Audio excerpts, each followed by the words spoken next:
Hello বন্ধুরা, সবাই কেমন আছেন? আশা করি অনেক অনেক ভালো। তো আজকের ভিডিওটি তৈরি করেছি মহাকাশে ব্যবহৃত স্পেস স্যুট নিয়ে। তো দেখতে থাকুন ভিডিওটি শেষ পর্যন্ত। একটু ভেবে দেখুন, আপনি যখন খুব শীতে বাইরে কোথাও বেড়াতে যান তখন আপনার অবশ্যই সোয়েটার, টুপি, হ্যান্ড গ্লাভস, জুতা ইত্যাদি কীরকম প্রয়োজন হয়ে পড়ে। এখন আপনি যদি মহাকাশের কোথাও অবস্থান করেন তাহলে স্পেস স্যুট আপনাকে দেবে সার্বক্ষণিক লাইফ সাপোর্ট, যেমনটা আমাদের গ্রহ পৃথিবী অথবা মহাকাশযান দিতে পারে। পৃথিবীর বাইরে মহাকাশের পরিবেশ অতিরিক্তভাবে প্রতিকূল জায়গা। যদি আপনি স্পেস স্যুট না ব্যবহার করেন তাহলে যা ঘটতে পারে আপনার সাথে তা খুবই মারাত্মক। প্রথমত, মাত্র 15 সেকেন্ডের মধ্যে আপনি অজ্ঞান হয়ে যাবেন, কারণ সেখানে কোনো অক্সিজেন নেই।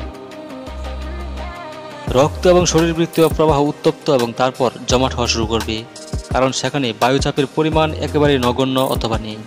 শরীরের কোষ, বিশেষ করে চামড়া, হার্ট ও অন্যান্য দেহের ভিতরের অঙ্গ উত্তপ্ত তাপীয় প্রবাহের কারণে গলিত হয়ে যেতে পারে। মহাকাশে অতি উচ্চ তাপমাত্রার পরিবর্তনের মুখোমুখি একটা চ্যালেঞ্জিং বিষয়, যেমন সূর্যের আলোর তাপমাত্রা পৌঁছাতে পারে 120 ডিগ্রি সেন্টিগ্রেড এবং সর্বনিম্ন হতে পারে ছায়াতে -120 ডিগ্রি সেন্টিগ্রেড। আপনাকে মুখোমুখি হতে হবে বিভিন্ন রকম বিকিরণ, কসমিক রশ্মি, সূর্যের ঝড়ের ফলে সূর্য থেকে আসা বিভিন্ন উপাদান। আঘাতপ্রাপ্ত হতে পারেন ধুলো, পাথরের ক্ষুদ্র বস্তু দ্বারা, যা আপনার দিকে ধেয়ে আসছে। তো চলুন জানি স্পেস স্যুট আমাদেরকে কিভাবে রক্ষা করতে পারে।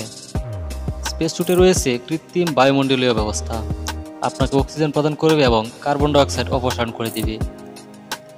বিভিন্ন কাজের সময় এবং সূর্যের আলোতে বা অন্ধকারে তাপমাত্রা নিয়ন্ত্রণ করবে। অতি ক্ষুদ্র বস্তু এবং কিছু সাধারণ তাপীয় বিকিরণ রক্ষা করবে। পরিষ্কার দেখতে এবং স্থান পরিবর্তন করতে ও আপনার সহকারীদের সাথে যোগাযোগ করতে সহজতর করবে। এসব ছাড়াও স্পেস স্যুটের বিভিন্ন সমস্যা থেকেই যায়। এখনও আধুনিক স্পেস স্যুট যথেষ্ট উন্নত নয়। নাসা পরবর্তী প্রজন্মের জন্য স্পেস স্যুট Z2 প্রোটোটাইপ সিরিজের ফিউচারিস্টিক Z2 স্পেস স্যুট প্রস্তুত করছে। মার্সের আবহাওয়া অত্যন্ত প্রতিকূল, যা স্পেস স্যুট বানানোর ক্ষেত্রে সবচেয়ে গুরুত্বপূর্ণ। মঙ্গল থেকে এখনও কোনো নমুনা পৃথিবীতে আসেনি। সেক্ষেত্রে নাসা তৈরি করা স্পেস স্যুটের উপর যেন মঙ্গলের পরিবেশের প্রভাব না পড়ে তা নিয়ে ভাবছেন স্পেস স্যুট বিজ্ঞানীরা।